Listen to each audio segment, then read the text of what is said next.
আবুল কালাম শাহ হুজুর পীর শাহ হুজুর না, অনেক বড় বুজুর্গ। দেখেন পীর হওয়ার জন্য কয়টা? সবাই বলুন আরো জোরে।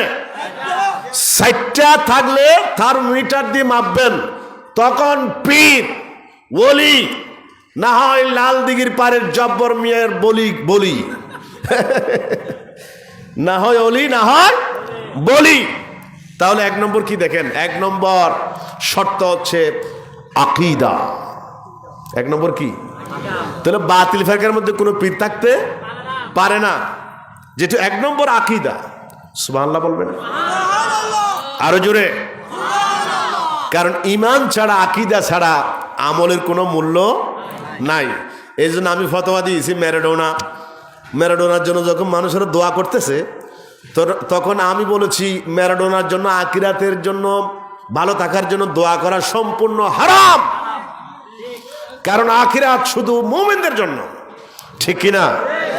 এটা ইউটিউবের মধ্যে আছে, কোরআন হাদিস দিয়ে আমি বয়ান করেছি। ম্যারাডোনা হোক, যে কে হোক, আখিরাতে তাদের জন্য কোনো অংশ নাই।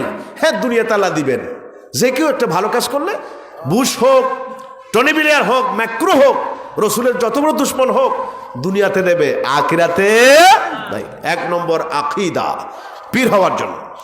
2 নম্বর এলম, অন্তত তাফসিরে জালালাইন, হেদায়া, শরহে বেকায়া, এই জাতীয় কিতাবগুলো পড়তে হবে, পড়তে জানতে হবে, মুরিদদের সামনে মাসালা বের করতে জানতে হবে। পীর হওয়ার জন্য এতটুকুন শর্ত আছে, জোরে বলেন সুবহানাল্লাহ। 3 নম্বর আমল। দেখেন এলমও থাকতে হবে, আমলও। অনেক বুজুর্গ আছে নামাজের কোনো খবর নাই, ঠিক কিনা? আছে না নাই? আছে, আমল লাগবে। 4 নম্বর ইমামে আহলে সুন্নাত আলা হযরত ফাজলে বেরলভী রাদিয়াল্লাহু আনহু, 1500 কিতাবের মুসান্নিফ, তিনি বলেন আরেকটা শর্ত হলো সিলসিলা লাগবে। সিলসিলার মধ্যে কোনো গন্ডগোল থাকতে পারবে না। ওই পীর থেকে শুরু করে একেবারে হুজুর গৌসে পাক পর্যন্ত, হযরতে আলী রাদিয়াল্লাহু আনহু পর্যন্ত, এই যে ধারাবাহিকতা, তিনি কার থেকে পীর হলেন, তিনি কার খলিফা, আবার তিনি কার খলিফা।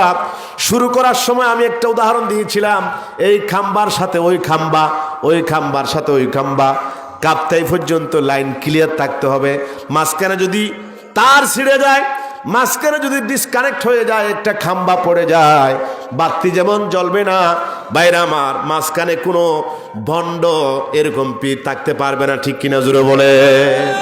আকীদার মধ্যে গন্ডগোল আছে, এরকম কি পীর মাঝখানে থাকলে পুরো কায়েত হয়ে যাবে। সিলসিলা, আকীদা, এলম, আমল, সিলসিলা, এই 7টি কন্ডিশন থাকতে হবে। জোরে বলেন না সুবহানাল্লাহ।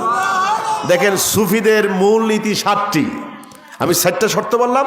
হযরত সাহাল বিন আব্দুল্লাহ তাশতারি রাহমাতুল্লাহ বলেন উসুলুনা সাবআতু আশিয়া, পীর হওয়ার জন্য আরো 7টি মূল নীতি।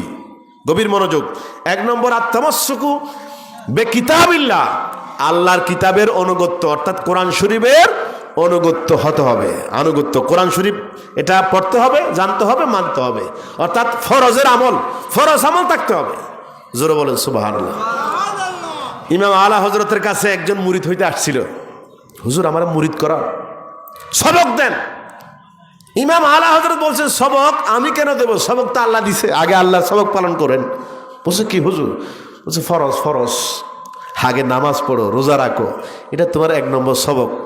চলো যাও, 3 মাস পরে আসি। সুবহানাল্লাহ।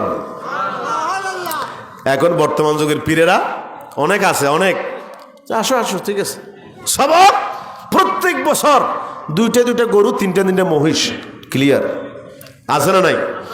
আর জোর আছে না নাই? 1 নম্বর সবক আলা হযরত দিয়েছেন, যাও আগে ফরজ আদায় করো, 3 মাস পরে আসো। উনি আবার আসলেন, হুজুর এবার আমি 3 মাস হুজুর নামাজ পড়ি, আমি একটু সবক দেন। আলা হযরত বলছেন সবক আমি কিভাবে দিব, সবক তো আমার রাসূল দিয়েছে, যাও সুন্নাত পালন করে আসো, দাড়ি রাখো, জুব্বা রাখো, মিসওয়াক করো, এটা আমার রাসূল 1500 বছর আগে দিয়েছেন। জোরে বলেন সুবহানাল্লাহ। পরে আসো, পরে আসো। চলে গেছেন। আবার 3 মাস পর, হুজুর আমি রাসূলের সুন্নাত পালন করে এসেছি। ইমাম আলা হযরত বলেন, তুমি যখন আল্লাহর ফরজ রসুলের সুন্নতের ইত্তেবা করতে পেরেছো, এখন তোমার যোগ্যতা এসে গেছে। এবার আমি তোমাকে জিকির দিতেছি, লা ইলাহা ইল্লাল্লাহ ইল্লাল্লাহ আল্লাহু। এই যে জিকির আছে, এই জিকিরগুলো ইমাম আলা হযরত ওই মুরিদকে দিয়ে দিলেন। জোরে বলেন সুবহানাল্লাহ। কত মাস পরে সবক দিয়েছে ভাইরা আমার। এক নম্বর আত্মামাসসুক বিকিতাবিল্লাহ, দুই নম্বর ওয়াল ইক্তিদাউ বিসুন্নতি রাসূলিল্লাহ সাল্লাল্লাহু আলাইহি সাল্লাম, সুন্নতের অনুসরণ করতে হবে। জোরে বলেন সুবহানাল্লাহ। তিন নম্বর মূলনীতি আউলিয়া কিরামদের, ওয়াকুলুল হালাল, হালাল খেতে হবে। যারা পীর বুজুর্গ তাদেরকে হালাল খেতে হবে। দেখেন আপনারা গভীর মনোযোগ, তাহের সাজুর কেবলার কাছে অনেক মুরিদ পাশও যেতে পারে না, কদমবুসি করার জন্য যেতে পারে না।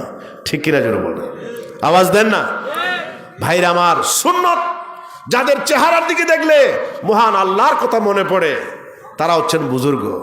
সুবহানাল্লাহ বলেন, আরো জোরে বলেন না। হালাল খেতে হবে। ওয়াকাফুল আযা, মানুষকে কষ্ট দেওয়া থেকে দূরে সরে থাকতে হবে। এমন অনেক পীর বর্তমান আছে মানুষের রগ কেটে দেয়, আছে না নাই? ওলামায়ে কেরামদেরকে মারে, মানুষ হত্যা করে, অস্ত্রবাজি করে, টেন্ডারবাজি করে, আছে না নাই? একটু আওয়াজ দেন, আছে না নাই? ভাইরা আমার, ওয়াকাফুল আযা, কষ্টদায়ক বস্তু থেকে দূরে সরে থাকতে হবে। ওয়াজতানাবুল মাআসি, গুনাহ থেকে দূরে সরে থাকতে হবে, গুনাহ করতে পারবে না। ওয়াত তাওবা, 6 নম্বর তওবা নিজে করতে হবে, মুরিদদেরকে তওবা করাতে হবে। এই জন্য হুজুর কেবলা সবক দেওয়ার সাথে সাথে তওবা পড়ায়। তওবা পড়ায়, এরপরে আগে তওবা পড়ায়, তওবা পড়ায় সবক। 7 নম্বর ওয়াদাউল হুকুক, হক কোণের 15 নম্বর জমা, হক আদায় করে।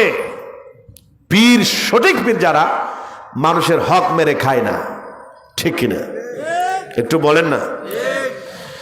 ইমাম শেরে বাংলা হুজুরের কথা শুনেছিলাম এদিনে, ডক্টর আনোয়ার হুজুর এখানে বয়ান ছিল, হুজুরের মাজারের পাশ আমিও ছিলাম। আমি শুনেছি হুজুর কেবলা হিন হায়াতে জিন্দেগিতে একটা বাড়িও করেন নাই শেরে বাংলা হুজুর। সুবহানাল্লাহ বলেন না সুবহান। আল্লাহর হক, বান্দার হক, মা বাবার হক, এগুলা জানতে হবে, মানতে হবে, মুরিদদেরকে শিক্ষা দিতে হবে। এটি 7 নম্বর মূলনীতি আল্লাহ পাকের আউলিয়া কিরামদের। জোরে বলেন না সুবহানাল্লাহ। থার্মোমিটার আমি আপনাদেরকে দিলাম, থার্মোমিটার, গায়ে জ্বর মাপার জন্য থার্মোমিটার লাগে না? তো অলি আল্লাহর আউলিয়া কিরাম চিনার জন্য এগুলো থার্মোমিটার। কোরআন সুন্নাহ, হালাল হারাম, এই যেগুলা আকীদা, এলম, আমল, সিলসিলা, এগুলো ঠিক থাকলে উনি অবশ্যই হক ওলি। সুবহানাল্লাহ।